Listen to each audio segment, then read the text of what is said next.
The Dayton City Commission meeting will now come to order. Please rise for the invocation and remain standing for the Pledge of Allegiance. This morning, invocation will be given by Commissioner Joseph. Thanks, me.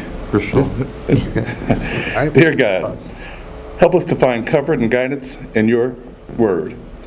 Help us to lend a helping hand to our communities. Give us strength to direct and lead as you want us to. Amen. Amen.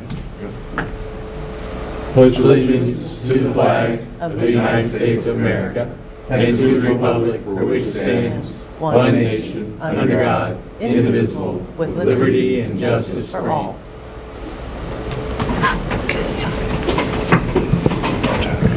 Okay, Mr. Clinton, may we have the roll call, please? Mayor Mims. Aye. Commissioners Joseph. Aye. Fairchild. Aye. Turner Sloss. Okay, may I have Missed one. Aye. Thank you. Okay, don't want to do that. New Year's Eve. So may I have a motion then to approve the minutes from the December 10th and December 17th meeting? So moved, Your Honor. Second motion, Your Honor. Okay. It's been probably moved and seconded to approve the minutes from both the December 10th and the December 17th meeting. All in favor say aye. Aye. All opposed say no. Okay, petitions and communications, Ms. McClendon, do we have any? There are none, Your Honor. Okay. No presentations. Calendar items, Ms. McClendon. Your Honor, I would like to request the addition of Emergency Resolution Number 6912-25, appointing a member to the Board of Directors of the Dayton-Montgomery County Port Authority and declaring an emergency. Okay. Thank you. Okay, Ms. Dixon, any additions, deletions, or comments to the calendar? Your Honor, I have no additions or deletions to this morning's calendar. I do have a number of items I would like to highlight. The first is item number 2, which is a service agreement with Dayton Area Chamber of Commerce. This agreement is for 3 years with the Dayton Area Chamber of Commerce for $2.6 million. It is an airline co-op marketing services agreement. We have done this for a number of years. We partner with the Chamber and we've been doing it since 1998, to support economic vitality, passenger attraction, business travel engagement, and air service development. It is really the focus of the air service development of this contract. The contract, or the Chamber can essentially work a lot. Okay. Hold on a second. We figure out what's happening. It's clear. Thank you. You good? Yes. Okay. The Chamber has the ability to work a little bit more agilely and respond, because when we have opportunities for the service agreements, we need to move quickly to be able to get the MRGs in place and be able to secure or negotiate the new airline service. This contract also will support creating a new website that is ADA compliant and can better support airline booking platforms, new brand development, and regional advertising. So we're excited to be bringing this forward because it will complement a lot of the great work that Gil Turner and his team are doing at Dayton International Airport. Item number 8 is an award of contract with Premise Health Employer Solutions. These are the management services and support staff at the Dayton Offsite Clinic, also known as the DOC. In 2016, we did an RFP to select the then management company. So in 2025, because it had been 9 years, we issued a new RFP. We always involve our union leadership in the selection or evaluation and selection. So Premise Health was selected out of 11 bids that were received. And we're excited because we are going to be expanding services to on-site physical therapy, mental health services, and expansion of the pharmaceutical services. So we are excited to bring this contract forward to support the continuation of the dock. Item number 9 is award of contract to Railroad Signal Service. These are for upgrades at the crossings on Gettysburg and Little Richmond Road, and this $1.3 million is Ohio Development Rail Commission funding. So it is not city funding, and we're excited to be able to bring these improvements to Gettysburg and Little Richmond crossings. Item number 10 is an award of contract with Safe Built Ohio.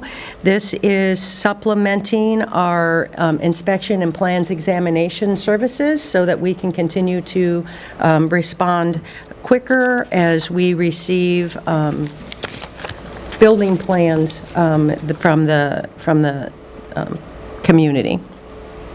Item number 12 is a continuation of all off-duty police personnel with Greater Dayton Regional Transit Authority. This is revenue to the city of about $168,000, and it continues to provide security, police presence at the downtown transit hub, Right Stop Plaza, and adjacent areas. We've had an agreement with RTA for over 20, 30 years now, so it's just a continuation of that important work. Item number 13 is a development agreement with Windsor Construction Services. This is to continue to support the redevelopment of the Deneau Tower. That project is a $65 million project. Currently has 147 luxury apartments from floor 7 to 22. This funding is to support some of the floors that will be the commercial space. And Windsor is working in partnership with the city and the Entrepreneur Center to create graduation space for our entrepreneurs at the hub, because as they grow and graduate out of the hub, they need space that is affordable, and many of them want to stay in downtown, and we want to keep them in downtown or in the city. So we're excited to be bringing this $500,000 contract forward. Windsor will be matching that minimally to another $500,000 to be able to build out. They have 4 or 5 floors of commercial space, and this will build out the first couple of floors to be able to demonstrate and attract office tenants. So we're excited about that. I'm excited about that work as well. I had an office there some years ago on the 21st floor. I'd like to go up and see what it looks like now. But Yeah, they have some really nice bigger condos in the top couple of floors, so you might want to check that out. okay. Yeah, thanks. Appreciate that. Not condos, apartments, but. And then item number 16 is our annual agreement with the RDC, the Regional Dispatch Center. This is a COG that we have had for years with the Council of Government, with the county, to bring down and share costs for the Regional Dispatch Center. And this particular, this year, when we've been in this agreement since 2008, this is a 9% increase from 2025. And the billing is allocated on costs based on actual dispatch workload, and the city is about 60% of the RDC. And on top of that 60%, we also have the same kind of wage inflation that's been happening, since post-COVID. But this is our annual contract of $5 million to support the Regional Dispatch Center work. And that is all I have to highlight. Okay, thank you. Ms. McClendon, do we have any citizens who are registered to speak on the city manager's recommendations? Your Honor, there are 4 citizens registered to speak on calendar items. Okay. I would like to state that there is a 3-minute time limit. As you address the commission, we ask that you state your name and address for the record. At that time, I will turn on the green light. When the green light comes on, you will have 3 minutes to speak. After you have spoken 2.5 minutes, a yellow light will come on. You will have 30 seconds remaining to speak. When the red light comes on, you will be asked to cease your comments and to take your seat. To the audience in attendance, please be mindful this is a business meeting, and we kindly request that during this portion of the meeting, you refrain from any hand clapping, finger snapping, and conversation that would prevent the City Commission from hearing the speaker's comments. I call to the podium Richard Stevens.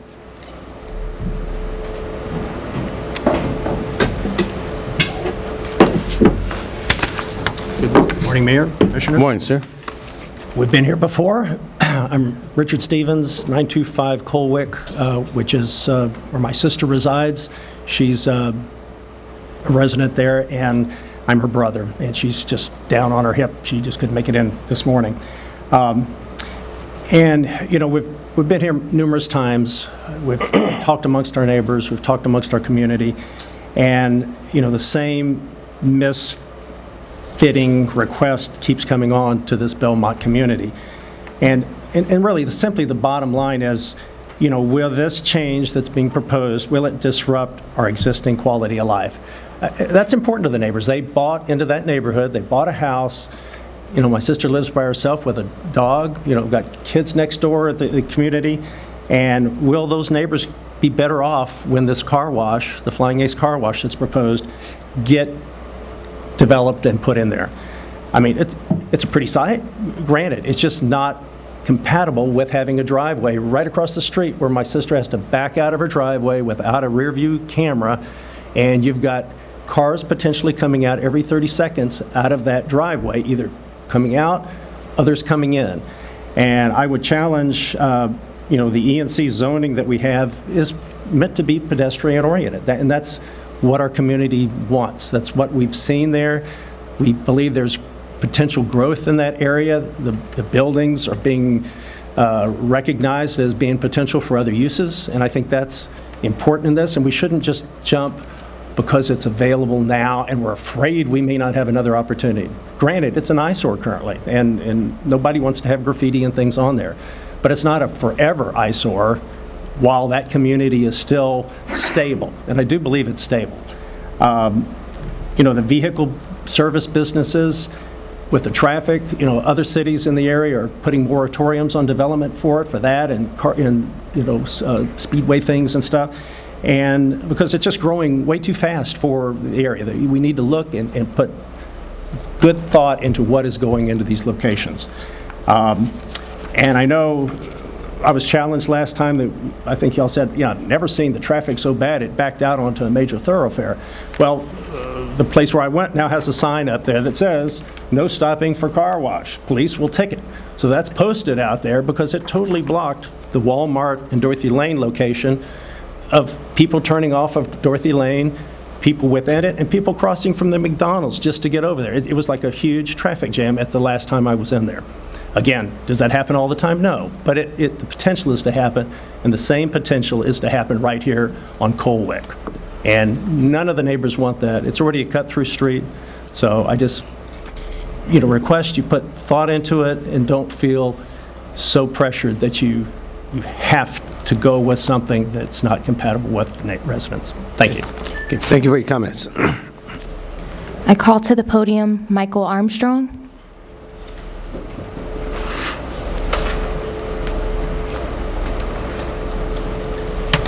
This is my first time here in the building. Name and address for the record. 333 Oakwood Avenue. Michael Armstrong. You all look, Morning. good morning. You look much better in person than on TV, I got to tell you. Appreciate that. So I am an Oakwood resident. I'm also a member of Westminster Presbyterian Church.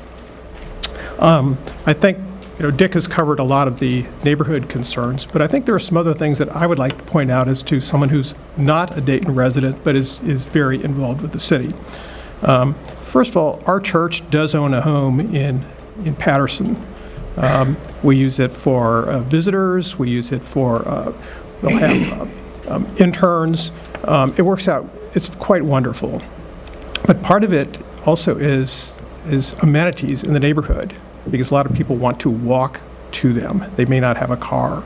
And so we're going to have to make some decisions on whether we want to reinvest in the property to enhance it or look elsewhere. So this is something that's on our radar. I've also, when you think about that intersection, it's a gateway to the city. When you come in, it's making a strong impression. The city, as an Oakwood resident, has made huge progress on Wilmington.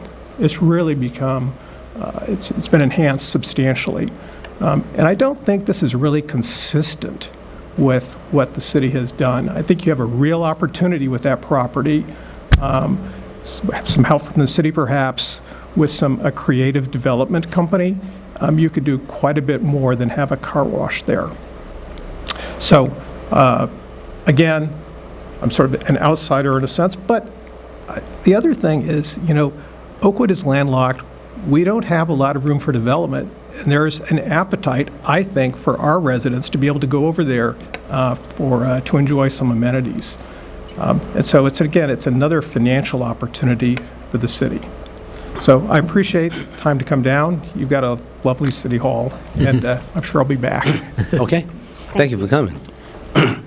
Appreciate your comments. I call to the podium Raymond Liebold.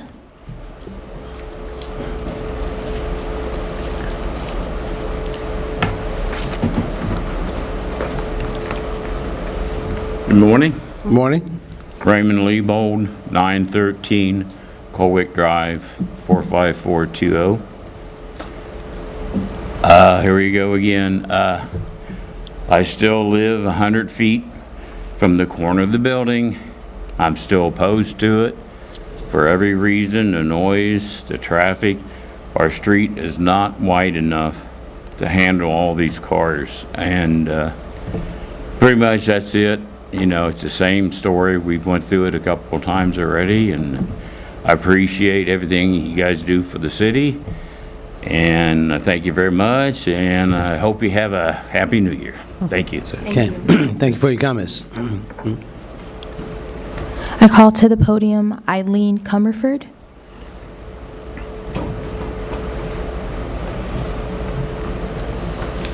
Good morning. Morning. Eileen Comerford, 952 Croydon Drive, Dayton, Ohio, 45420.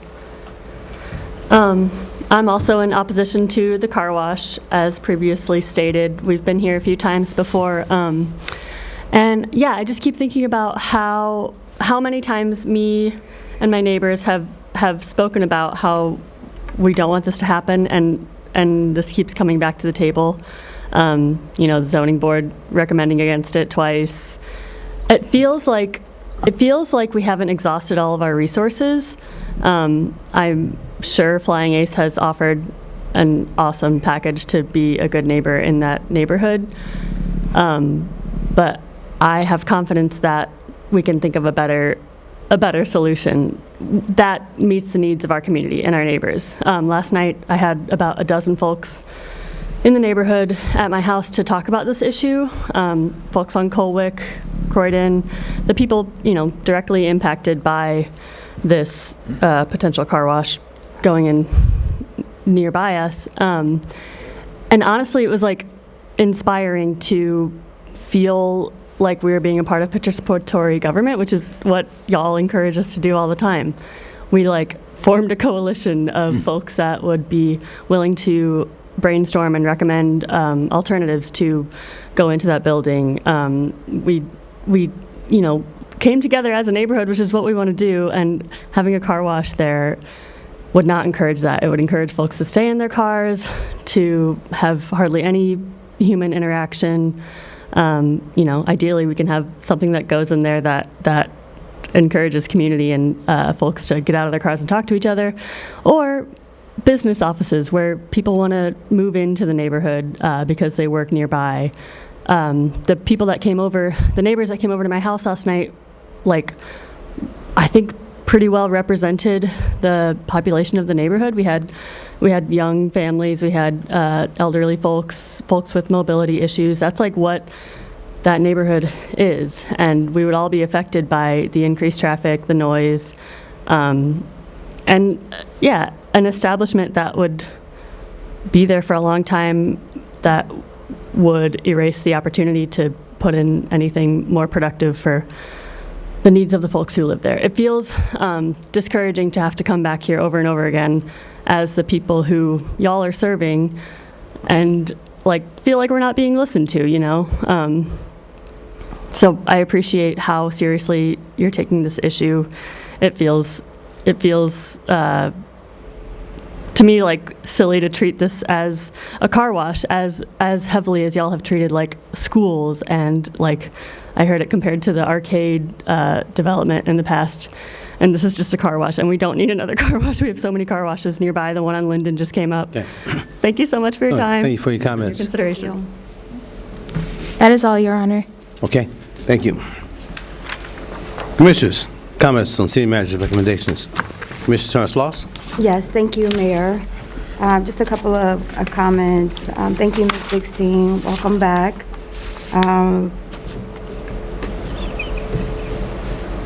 The question that I have is in regards to, and perhaps you have already answered, just wanted to, again, get clarification, excuse me, thank you, Ms. Jackson, on calendar item number 2, the increase that we're seeing. I know that is for us to continue the efforts and the relationship that we've had for a number of years, and is also to uplift the work of our airport and Gil Turner and their entire department. Remind me again what the increase, what does it cover? Because we're seeing like a slight increase, right? Is that right? No, it's about static as to what Okay. it's been in the past. It's about Okay. $577,000 a year. Okay. Do we, just out of curiosity, I'm sure this came across our desk, but just remind me again, do we receive a report, or are there any metrics that we're following in terms of this partnership that we've had over the number of years? Is that something that we could have an opportunity to review? To my knowledge, there's not a report from the Okay. chamber. They do attend our quarterly advisory meetings with the business representatives and the airport staff. Okay. So what I would ask is that if we could get something concrete, if there is a report or there's something that we could get in writing, just to give us an update as to what those conversations that have been had, or the updates. And if it can, I know that some of the members from the commission attend that meeting, but it might be something for all of us just to be able to lay our eyes on. Thank you, I appreciate that. And then the other thing that I wanted to mention, I am so happy. I know this has been a long time coming, something that is well overdue, and I know the staff, you and your leadership have been working on this for quite some time, and that is the Safe Build Ohio LLC for the, to make sure that we have efficient, timely service that we're able to provide to those customers that are interested in developing and doing business with the city of Dayton, and making sure that we're expediting the request for permits. So again, I just wanted to highlight and uplift the staff work on this. I know this is, again, something that we've been pushing for a number of years, and I have a couple of thoughts on, and we can speak to that after the meeting offline, about other ways in which we can improve our building permit services. And then I would just ask if there are any bottlenecks in that process, if we can have a conversation as to if there's, because will it go back to the city of Dayton? Once we have this contract that is approved itself, and then we have the outside support, will it have to come back before city staff for their approval? And does that create a bottleneck, and will that have any hindrance on the process itself? Right. As you noted, Commissioner, we've been working on this for a few years now. The plans examiner positions has been a challenge prior to COVID, and was really exacerbated, like everything else, after COVID. We have had a contract with Safe Built for a number of years. We were one of the first to contract with them, and then others followed, and so it slowed down a little bit. But our ability to receive or to send plans electronically has opened up capacity and added 2 to 3 more plans examiners from Safe Built. And Safe Built performs all of the review. Our staff does not have to review it after they get it back from Safe Built. And we are performing very well now, and now it's a matter of maintaining. We have our small projects that are being, essentially approved or reviewed and sent a letter for further work within a week's period of time. Our larger projects are under 30 days. And so that is a huge improvement from what we were seeing prior to. The goal is to, on average, hit the 14-day mark, and by first quarter of next year, we will also have electronic plan submittal so all customers can submit electronically, and so that will help further increase efficiencies and expediency for our staff, but also they'll be able to watch and monitor and know where their plans are in process. And so that will be a huge improvement on the customer service piece. Great, thank you. I appreciate that. And then there are a number of great things on the calendar this morning, but for the sake of time, I do want to jump to the calendar item for the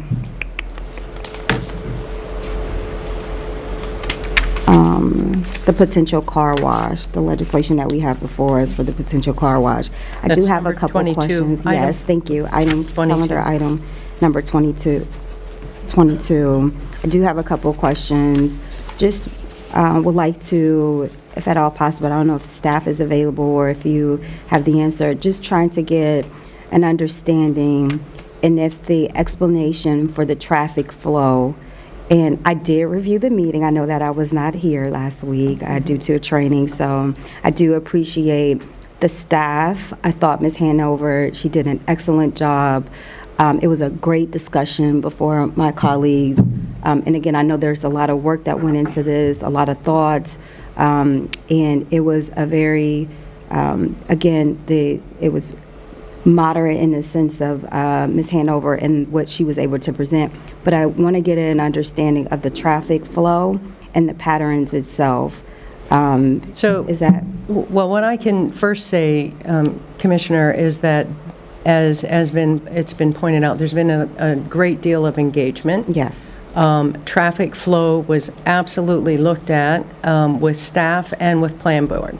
Plan Board has ultimately recommended a denial, which means you need 4 votes Right, I to understand overturn that. Yep. And so I don't know that there's more information staff can provide than what they've already provided. It has been looked at, it has been studied, they gave their report to Plan Board. Plan Board ultimately has denied the recommended denial. All right.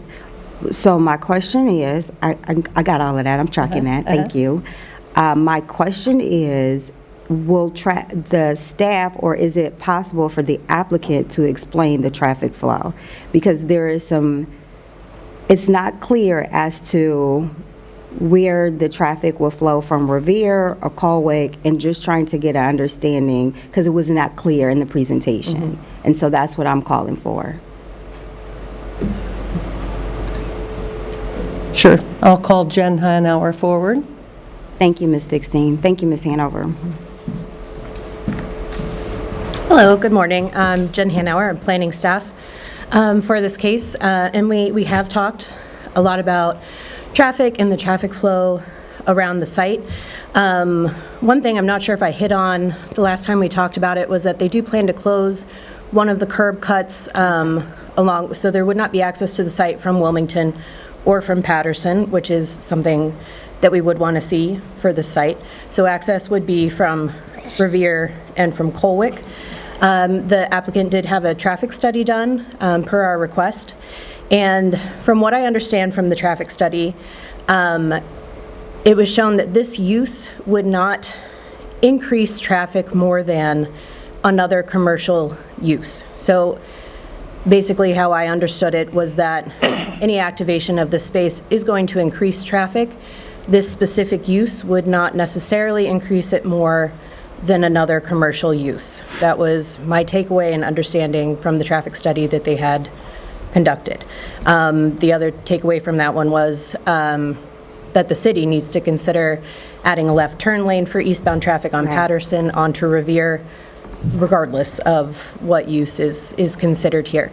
The applicant has been very responsive to resident concerns about the traffic, specifically on Colwick is what we've talked about, because those are the residences that have their driveways that back out there. The original proposed site plan showed the curb cut, the existing one, closer to Wilmington. Concerns were brought up about that from several residents who see when cars emerge from there and are trying to exit or go from Colwick onto Wilmington, it can get backed up a little bit. That is a busy intersection. There's a lot of traffic there. And so the part of the concern was traffic backing up on Colwick as patrons are leaving the car wash and trying to leave via Wilmington. The current proposed site plan shows that curb cut further east, so further away from Wilmington, closer to Revere, as an effort to anticipate traffic that's trying to leave via Wilmington Avenue. So the applicant has done, in staff's opinion, their level best to make their proposed site plan work for the conditions that are there, and to be respectful of the residents who are there now and their concerns.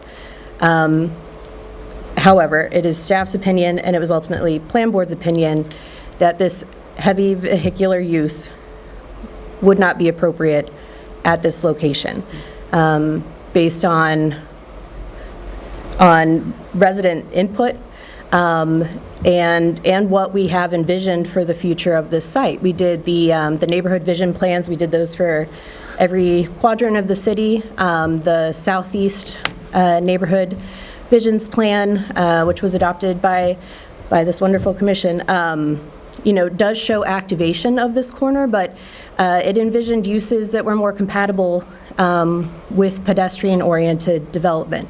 So it did not show a car wash or a vehicular heavy use. It showed things like that would be amenities specifically for the neighborhood, that would be walkable, that would, as several residents have expressed their interest in, something that would activate the neighborhood and bring the community together, as opposed to a car wash that would keep people in their cars and would be more for people passing through. So that's what staff sees as far as the traffic question. I don't know if that's too much or too little. No, thank you very much. I appreciate your detailed explanation. I do have another question, if I may. And it's in regards to, I know that you mentioned that the applicant has went above and beyond in addressing some of the concerns outside of not developing that site as a car wash. But the question that I have, is the applicant willing to commit to a good neighbor agreement? Maybe there are restricted hours, maybe there are additional barriers to reduce the concerns for noise. Is that something that has been discussed in detail? We haven't discussed specifically a good neighbor agreement, and I would want the applicant to speak to that.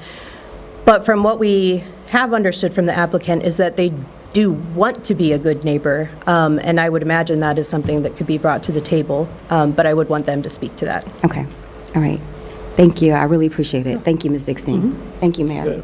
Oh, the other thing that I wanted to mention too is, thank you, Mr. Stevens, for being here. Thank you for your comments, and thank you for advocating for your sister. I understand that she is in recovery.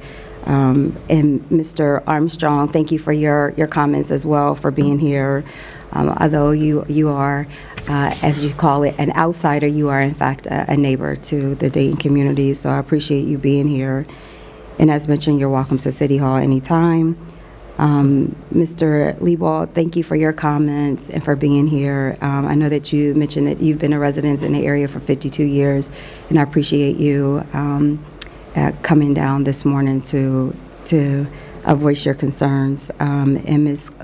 Cumberford, thank you for your comments and for advocating and for hosting a number of your neighbors rather, and having an opportunity to build that coalition and raising the concerns before us. I do want to, again, uplift the work of the staff and thank the applicant for having an interest in developing in the city of Dayton. And that's all I have. Thank you. Okay, thank you. Commissioner Fairchild. Yeah, looking at item 2, the contract with the chamber, and this is a bit awkward.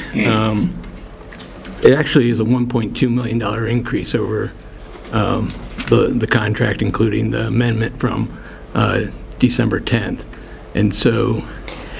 The amendment from December 10th was to give authorization that was needed to provide continuity between the calendar years and allow the continuing marketing, air service, advertising activities to continue going forward. It has traditionally been anywhere from $600,000 to $800,000 a year since 1998. So it is it is $577,000 a year for this 3-year contract. But that doesn't math out because it's 2.63. That's what, 800 and some $1,000 a year? Plus the 300,000 from the amendment? Dan, do you want to come forward and provide more clarity? Thank you. Good morning, Commissioners, Mayor, Morning. Your Honor, City Manager, Clerk. Dan Zank, I am the Deputy Director of Aviation for the City of Dayton. And to answer your question, yes, so we had 2 agreements, or one was an amendment that came before the Commission on December 10th. That was, as the City Manager stated, to provide continuity. We are in the process of working to hire a marketing firm. So yes, there will be a slight increase to this contract with the Chamber, and that is to assist the airport with marketing efforts and hiring a marketing firm to move forward with air service development and marketing the airport. So what you are seeing is a slight increase to the request of the agreement for 2026, but that again is to handle moving forward that effort. Does that answer your question? $300,000 a year is a slight increase. That's 52% of the contract. Would you come up? Thanks. I'm going to ask our marketing manager here.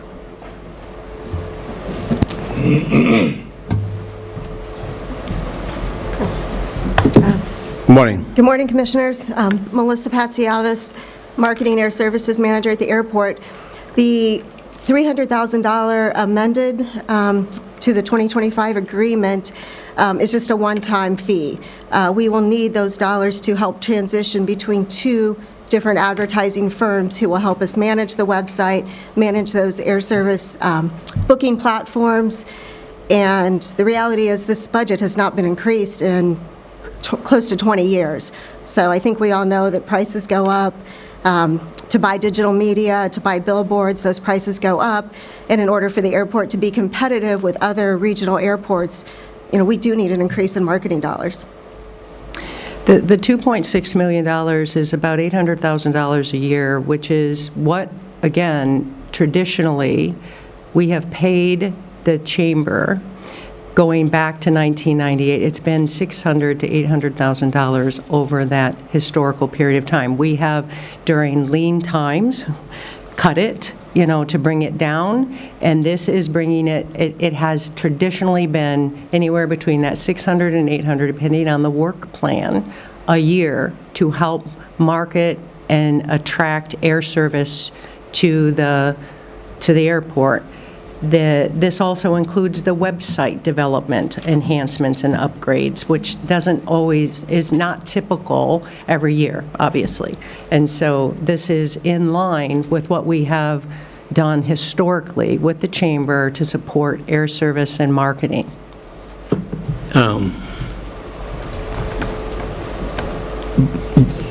I asked on the 10th for reports on the contract calls for annual reports. We don't have, We do. We do. Yeah, we do have annual reports from the chamber. We can provide those to the commission. Audited. can we table this item for a week to get the, to see what we've paid per year? Because we encumbered $577 last year. We're encumbering $577 for this coming year. So that leaves quite a bit for the next 2 years. The challenge with postponing this item would leave a gap in our service and hinder us from continuing efforts. Didn't we just give you $300,000 to carry us over? Does the contract expire at the end of the year? The 2025 contract expires today.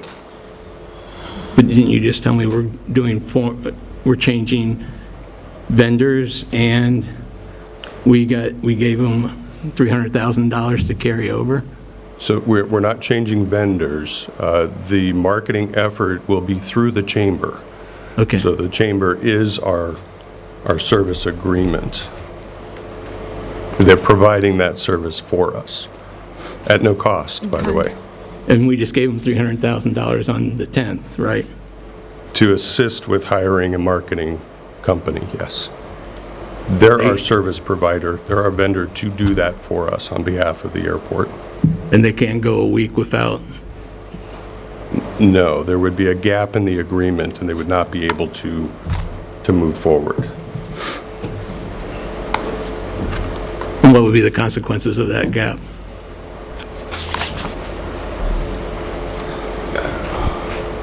The consequences would be that it would postpone our ability to hire a marketing firm, which we're on the cusp of doing.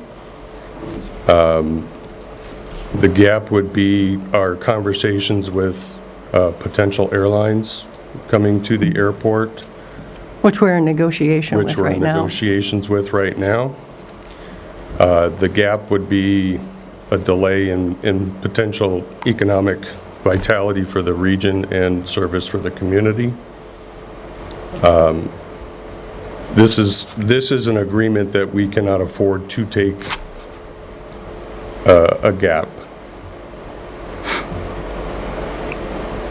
And they spent that $300,000, and We're in the process of negotiating a contract with a marketing company. but I'm saying the chamber has $300,000 from December 10th. They've already burned through that, and they need more money? So that $300,000 is targeted specifically for this marketing company and the marketing effort.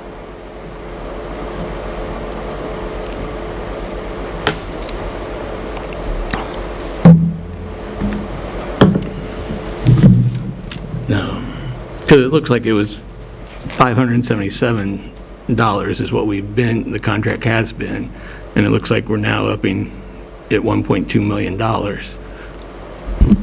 The 577 is the base contract agreement. Yeah. And how long has that contract been in place? Since 1998. So we are looking to increase it by $1.2 million. It has fluctuated, again, I will give you the data. I understand what he said. Yeah. He hasn't been here for 28 years. Okay. It has fluctuated from $600,000 to $800,000, depending on the scope of work. So it is in the ballpark of what we have paid, and this has the additional marketing, because we're getting the new marketing firm, and the website development, which is why it is increased. Okay. All right, thank you. Thank you. Thank you. Oh, Additional questions? yeah, just want to make some comments around the car wash. And after the conversation 2 weeks ago, and then having some additional conversations, I'm going to stand with the planning board's decision. It was unanimous. It went to them twice. The planning board has a responsibility to look at these things closely. They did. They recommended denial. Secondly, we preference the residents who are going to be impacted the most, right? We notice them when we ask for a variance, and those residents who are going to be impacted the most have been very clear that this would impact them in a significant way, and I want to honor their input on this process.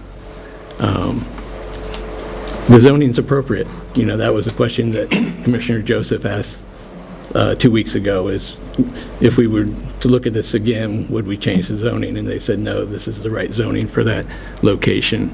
And I think that speaks a lot.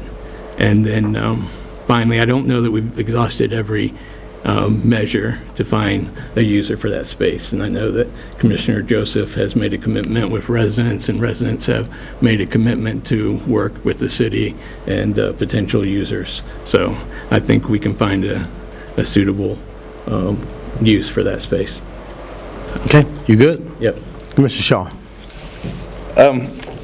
Yeah, regarding item number 2, regarding the airport, you know, there's been a lot of conversations about increasing employment at our airport. I mean, it's critically important to the business community and in terms of attracting other development opportunities.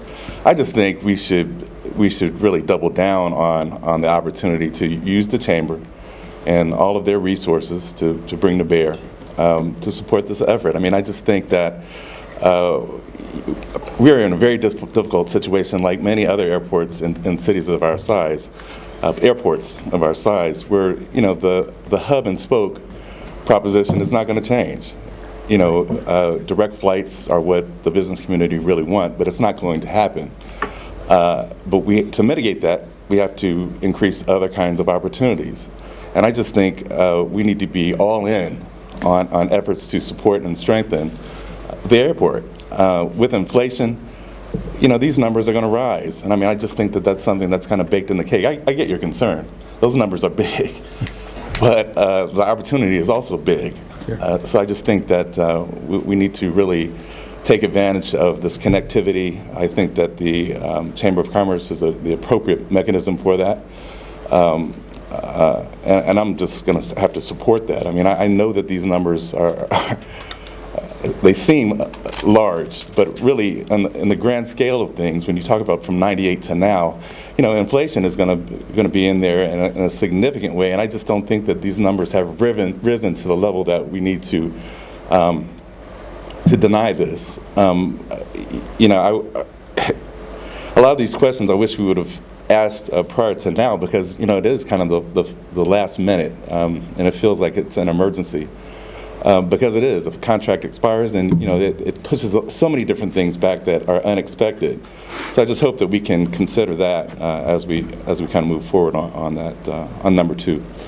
Regarding the car wash, again, I'll just say this is a tough conversation to have. I thought about this a lot. I know that the applicant put forward, in response to my question, increased sound mitigation. I appreciated them for that. I don't know, has that been something that's been communicated? I should have asked that question when staff was at the podium. But can you come back up? Do that. Be okay if you come back up? And Sure. I just want to know if there has been any kind of formal communication regarding that increased sound mitigation, that they're going to add a barrier on top of the building. There hasn't been formal communication regarding. Yeah, that kind of goes to the question about the neighborhood benefit agreement. I forget which one of you got. Neighborhood benefit agreement. That was important to me when I saw that. I think that it's important that we have something in writing. I mean, oftentimes people say that memories fade, but ink doesn't. Sure. So I'm kind of concerned about that. There was also a conversation about water usage, and I thought, well, this is a significant water user. However, I have found out that, to their credit, they recycle a lot of the water usage, so maybe it's not as big of an opportunity as I thought in the beginning. Furthermore, I agree. We should absolutely consider the neighbors. I mean, it's a small group of neighbors in terms of the largest scale of the neighborhood itself, but that's important. And with respect to the cars, the traffic congestion, I agree that any kind of a use would increase traffic. However, what I would like to understand, and you know, Commissioner Joseph and I have had the conversation about that there are opportunities I haven't seen it, but that there are opportunities for other kinds of investments that would be more along the eclectic line and maybe fit in to the neighborhood. So I'm kind of inclined to let that happen. I did not walk in here thinking that I would feel this way. But also I got to thinking, there are an awful lot of opportunities, and this is to the applicant, and particularly in West Dayton, where I have not seen any kind of investment along those lines. There are a lot of people with nice cars in West Dayton, and I think that we could absolutely find some repurposes for other kinds of Rite Aids or CVS's that have closed down along Gettysburg and some other locations. So I think that there's an opportunity there for other kinds of investment. I told you publicly that I'm a user of Flying Aces Car Wash, but that there are some other opportunities for investment in our city. So I hope that that they would continue that kind of investment. I'm probably going to have to, and again, I didn't walk in here thinking this, but I would probably want to side with the opportunity for other kinds of development in that neighborhood, at least to see if there's an opportunity for that. I hope it happens sooner rather than later. But again, a difficult choice, but I think I'm kind of leaning that way too. So that's all I have, Mayor. Okay, thank you. Mr. Joseph. Thank you, Mayor. To clarify what I said, or to restate what I said here a couple weeks ago, I think that this is a close call. The applicant has been very responsive to neighbors, responsive to us. We really appreciate that. They've been a good partner. And if you all didn't change your votes or you didn't come around, then it's not going to be a disaster for the neighborhood. It's a 50-50 shot. But in this case, I think the concerns of the neighbors are valid, the immediate neighbors. And though there are plenty of folks in my neighborhood in Belmont who would look forward to having a car wash like this, I think we need to prioritize those. And, even for Belmont residents, there's going to be a car wash off Smithville a mile and a half away this year probably. So even for the convenience factor, I think we're probably still okay. The challenge is going to be finding what's next, and you all have mentioned that, and I appreciate any assistance you all can offer on that behalf. And we'll work with the neighbors and some of the other folks to try to do that. So thank you all. Yep. Okay. Very easy. My colleagues have addressed this issue very well. Marketing, definitely yes. The Dayton Airport is one of our best communities in the States, best kept secrets in terms of the growth that we continue to have in those spaces as well. And there are so many great things that are happening there that are not simply common knowledge, if you will, with the citizens who are in this region, who sometimes drive to Cincinnati or drive to Columbus to catch a flight, or sometimes you're in a situation where you are a friend or a relative and someone saves themselves $50, but you had to spend $100 to drive to Columbus or Cincinnati to pick them up and bring them back and then take them back to the airport. I think there are a lot of great things that are happening, so I totally support the issue with additional marketing support. And on the car wash, Commissioner Shaw raised the issue very well. I think even though I am a Flying Aces customer, I've been one for several years. I forget how long, both my car and my wife's car, although I'm losing money with her because she doesn't take her car to the car wash as often as she should. But I think the point is taken well, that we have a lot of spaces there. It's always been my position to support the Plan Board's recommendation. And then we had the Plan Board as well as citizens to tell us what they think they should have in their community. We had a lot of great conversation a couple weeks ago on this issue, and I really appreciate all the commissioners in terms of comments that they made, the citizens who were here, a lot of good exchange with the vendor as well. And while the vendor was open to do almost anything they could, it still, I think, rests on the thoughts of those individuals who live in that community about what they think they want for those spaces. All right, so I accept the recommendation to accept and support the city manager's recommendations. I move to accept the city manager's recommendation. Second motion, Your Honor. Okay, it took a little while there, guys. Thank you so much. All right, been probably moved and seconded to support city manager's recommendations. All in favor say aye. Aye. All opposed say no. Okay, legislation, Ms. McClendon.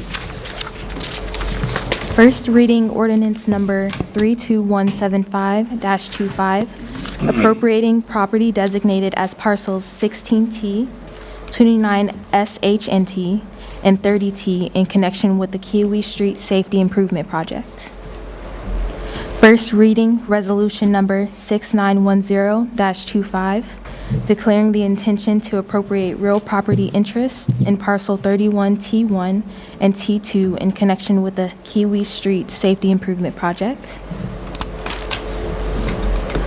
First reading, Resolution Number 6911-25, declaring the intention of the Commission to vacate the alley south of St. Charles Avenue from 20 feet east of the alley east of Bowen Street to Creighton Avenue.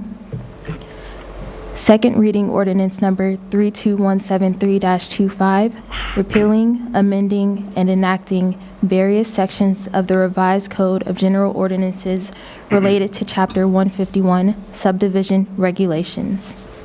Mayor Mims. Aye. Commissioners Joseph. Aye. Shaw. Aye. Fairchild. Aye. Turner Sloss. Aye.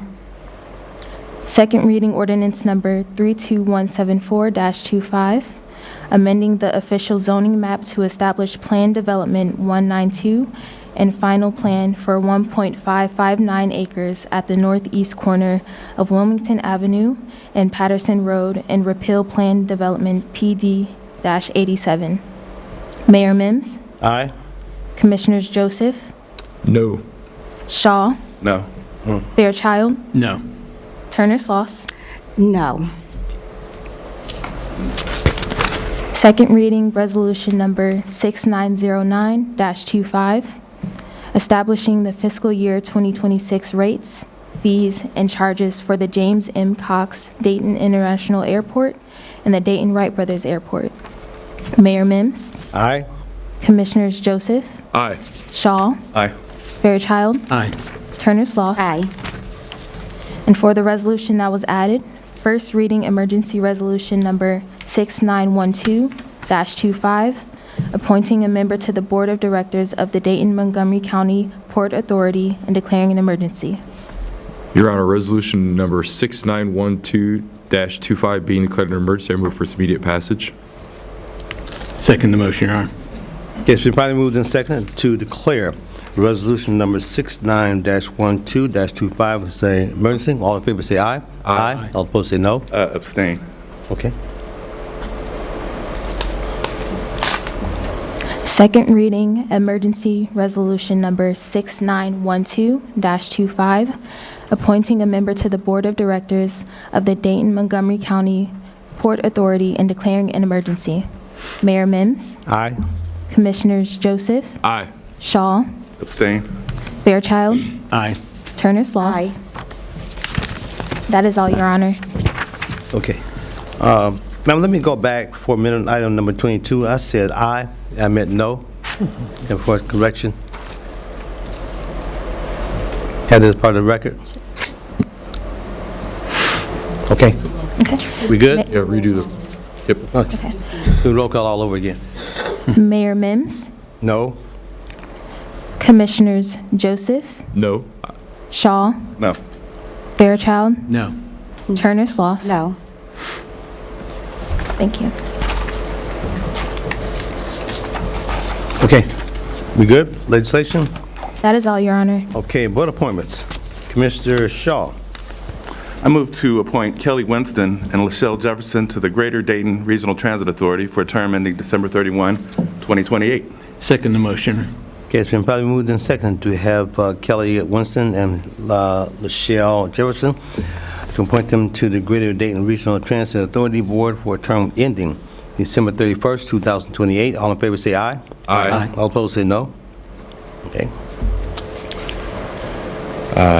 Commissioner Joseph. Actually, Mayor, I'm wondering if I need to do this next appointment since we just voted on the resolution. Is there a need for the commission to vote again on this? Maybe just for completeness sake? This is the board appointment. This is a board appointment Yeah. for this. That's for the Port Authority? Okay. Yeah, Port Authority. All right, we can do it again. It doesn't hurt to do it again. Yep. Your Honor, I move to appoint Joseph W. Shaw to the Dayton-Montgomery County Port Authority Board of Trustees to fill an unexpired term ending December 31st, 2027. Second, Your Honor. Okay, it's been probably moved and seconded to appoint Joseph W. Shaw to the Dayton Montgomery County Port Authority Board of Trustees for a term, unexpired term, if you will, ending December 31st, 2027. All in favor say aye. Aye. All opposed say no. Abstain. Okay. Commissioner Shaw, you got one more. That's it. We got another one. Oh, Mr. yeah, Shaw? sorry, thank you. I move to appoint Will Smith to the Use of Force Committee for an unexpired term ending December 31, 2028. Second the motion. Okay, it's been probably moved and seconded to appoint Will Smith to the Use of Force Committee for a term ending, unexpired term, ending December 31st, 2026. All in favor say aye. That's Aye. 2028. 2028. Thank you. We'll take that a moment. So it's marked as it's 226 here. It's 26 on mine. Is it 26? 26 on mine. Oh, okay. Everybody's? I'm wrong then. Okay, all right. So let's go back to 26 then. All right. Let me read it again. Yep. I move to appoint Will Smith to a term on the Use of Force Committee for a unexpired term ending December 31st, 2026. All in favor say aye. Aye. All opposed say no. Okay, thank you. So, comments from citizens, Ms. McClendon. Your Honor, there is one citizen registered to speak. I would like to remind everyone about the 3-minute time limit. I call to the podium Valerie Duncan.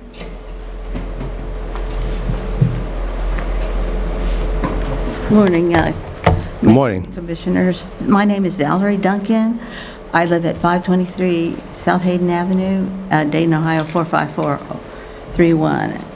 I'm here today as a follow-up from attending the December 17th City Commission meeting where I raised concerns about the homeless shelter at 120 West Apple Street, and Commissioner Fairchild, thank you.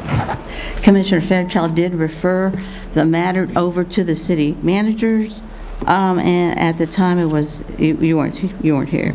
And I just wondered if there was a follow-up report by the city manager's office about that concerns that I raised, and that the city Commissioner Fairchild asked for the city commission manager to look into. So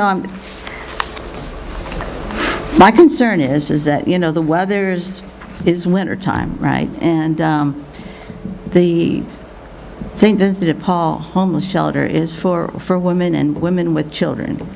Now, this inclement weather, we should all be concerned about the safety of our citizens in being able to, if they do not have a home, they're forced to be living in a car because they can't afford rent, that they can come to the St. Vincent homeless shelter. And I've studied this issue about the occupancy, okay, and I did raise some concerns about the occupancy permit and the inspection from the fire department at the last December 17th meeting.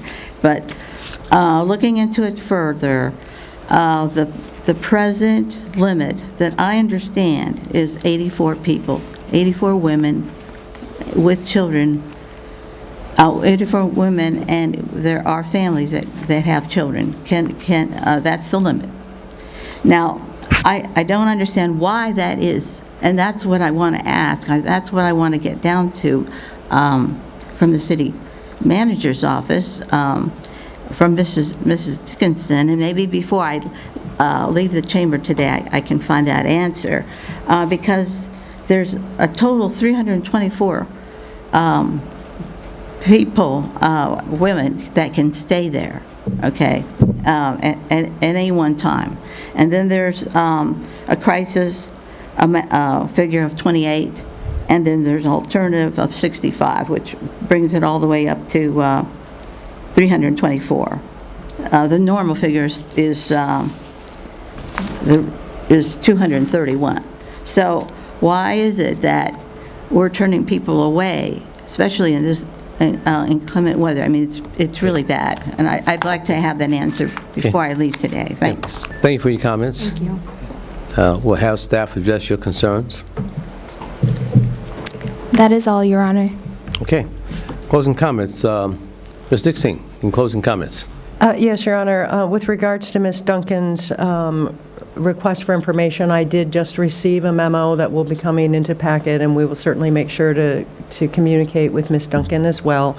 As you all know, there's been a lot of conversation with St. Vincent's and the Women's Shelter. There's continued conversation that's happening to understand and support, and but that you will have that in your packets this week. Okay, thank you. Ms. McClendon, closing comments. Yes, Your Honor. The swearing-in ceremony for the incoming commission will take place on Monday, January 5th at 6 p.m. and will be at the Kroc Center. Additionally, all city offices will be closed tomorrow, January 1st, for the New Year holiday. And that is all, Your Honor. Okay. Commissioners, closing comments. Commissioner Terrence-Loss. Yes, thank you, Mayor. Would like to thank Ms. Dixon. Thank you for the additional context as it relates to a number of the calendar items, calendar item number 2 and the backup details on that. And then also to the airport staff, thank you both for being here and providing that information. We look forward to seeing the report that you mentioned. And also would like to thank, again, once again, the planning staff. Thank you, Ms. Hanover. You did an excellent job. Thank you very much for all of the additional support that you provided, going to great lengths, traveling to various different locations and doing your due diligence. So again, I want to uplift the work that you have done, as well as the entire team and the community engagement team as well. Thank you to the residents who came out to speak. I know this has been something that's been very, very taxing given the holidays, but thank you for your advocacy and lending your voice, letting your grievances be heard. And so I think this is exactly what Ms. Eileen mentioned in terms of participatory government. And that is our role as members of the commission to improve the quality of life of the residents in the city of Dayton. And we take that very seriously. And so, again, I just thank my colleagues for their leadership. And I know this was a moment where we had to definitely give it a lot of sobering thought. And again, to the plan board as well, their recommendation. I want to just uplift the comments from Commissioner Shaw, and hopefully that there is an opportunity for the developer, the applicant. Again, you have gone above and beyond. Thank you so much for your willingness, the accommodations that you made, all of the great work that you have done to make this project to move forward. But again, just the disruption and the quality of life, and that 100 to 200 feet from Mr. Armstrong in particular, and Mr. Stevens, I believe, with the close proximity, and then having the opportunity to drive that area myself, there were a number of concerns that I have with the traffic and the congestion and the noise. So again, I hope that this is not discouraging. I hope that we can find other alternatives for you to want to develop. We had conversations. We have a number of those sites. I have one in particular on Gettysburg in Hoover, the old Walgreens site.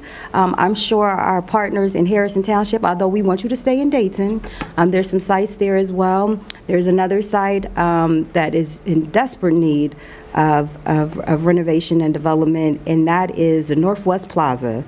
They would be an awesome site for a car wash. So again, there are a number of different sites. I encourage you to work with our planning and economic development team. But again, we want to make sure that we're doing our due diligence as members of the commission, but we also hope that this is an opportunity for us to look at other various different sites for you to be a continued partner in the Dayton area.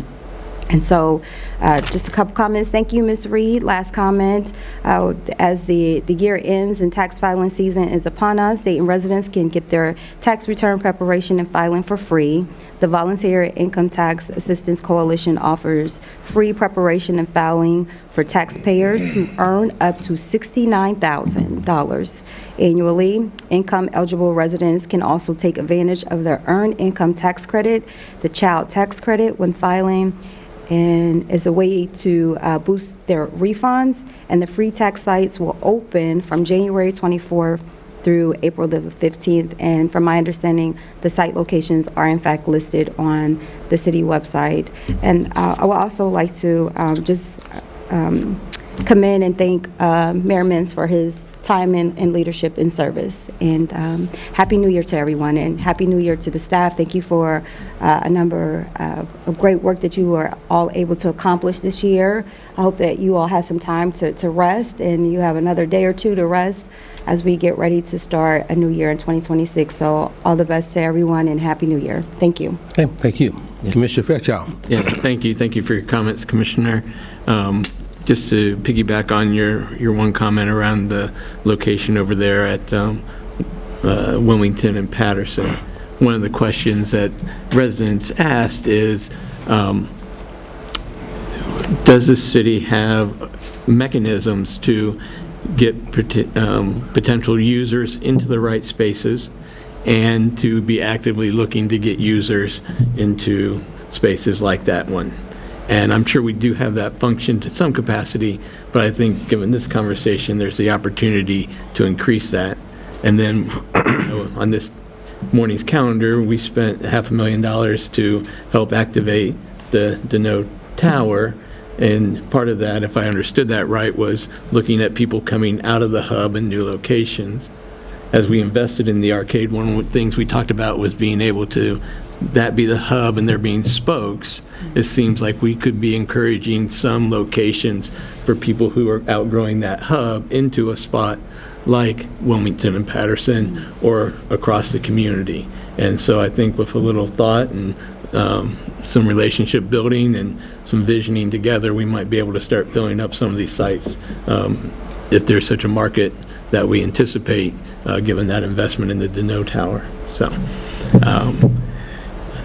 I want to say thank you to Riverscape and the city and our partners that keep that ice skate going.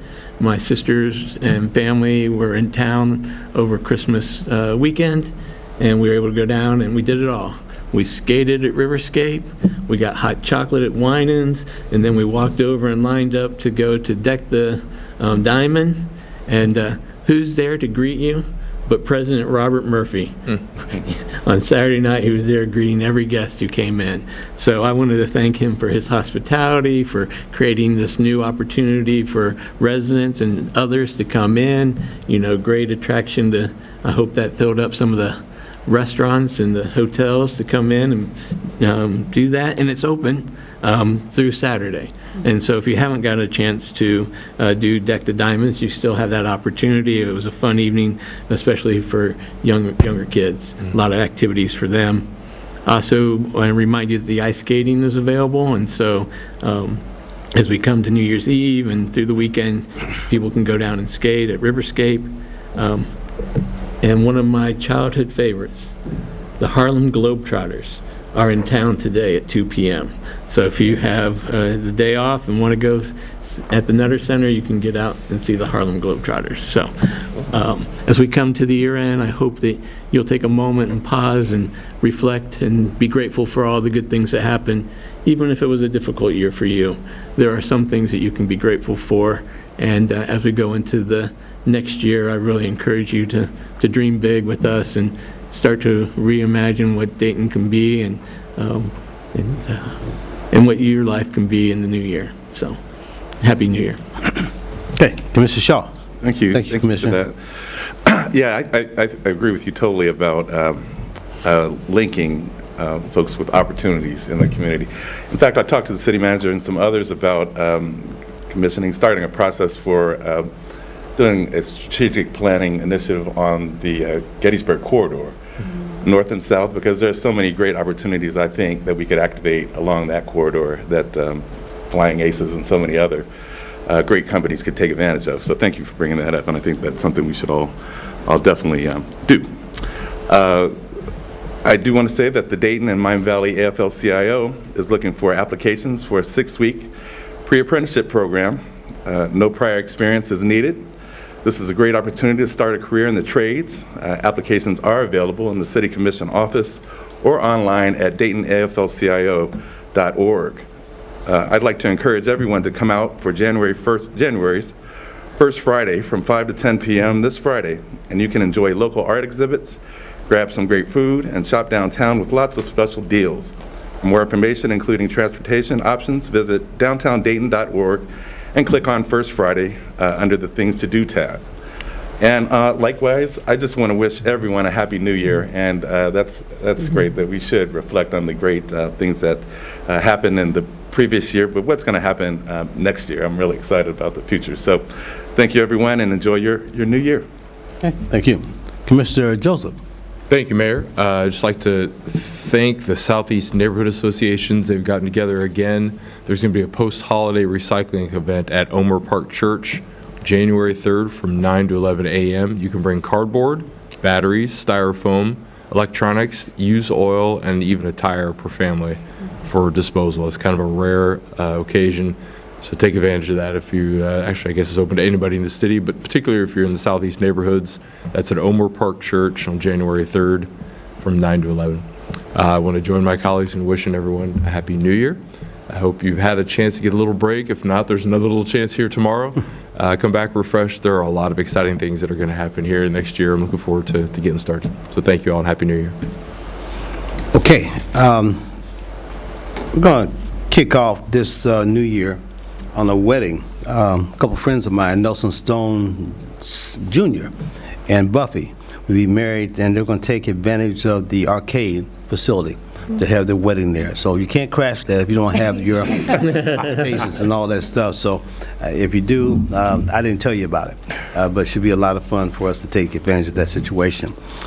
Additionally, we have the Dayton Arcade is also going to have a free yoga program. The arcade, January the 3rd, from 10 until 11.